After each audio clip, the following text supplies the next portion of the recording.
তো আমি এখন বিয়ে বাড়ি যাওয়ার জন্য রেডি হচ্ছি, আর শাড়িটা পরে নিয়েছি, ক্রিম্পিংটাও করে নিয়েছি চুলের। আজকে বৌদি আমাকে হেল্প করেছে। আর এখন আমি রেডি হচ্ছি, দুখানা বিয়ে বাড়ি অ্যাটেন্ড করবো, তাই জন্য আমি একটু বেশি তাড়াতাড়ি আজকে রেডি হতে শুরু করেছি। কারণ আমি প্রথমে যাব হচ্ছে আমার যে ফ্রেন্ডের বিয়েটা, ওখানে যাব।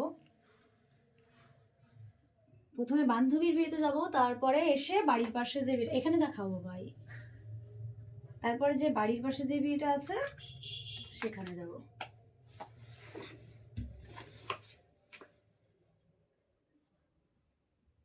তো শাড়িটা কেমন লাগছে?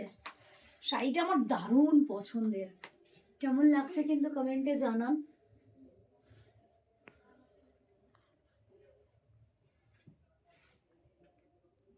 বৌদি ক্রিম্পিংটা তো করে নিলাম, কিন্তু চুলে লেগে যাচ্ছে বারবার। বেঁধে না চুলটা।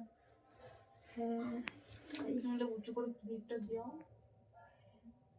অসুবিধা হবে না। গাইস চুলটা তো খুব ডিস্টার্ব করছে।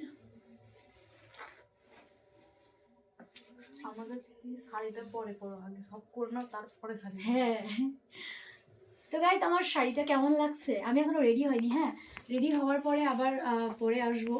এখন রেডি হয়নি, তারপর আবার আসছি। তো টাটা গাইস, কমেন্ট করুন যে আমার শাড়িটা কেমন লাগছে, মানে বিয়ে বাড়ির জন্য এটা একদম পারফেক্ট আছে কিনা।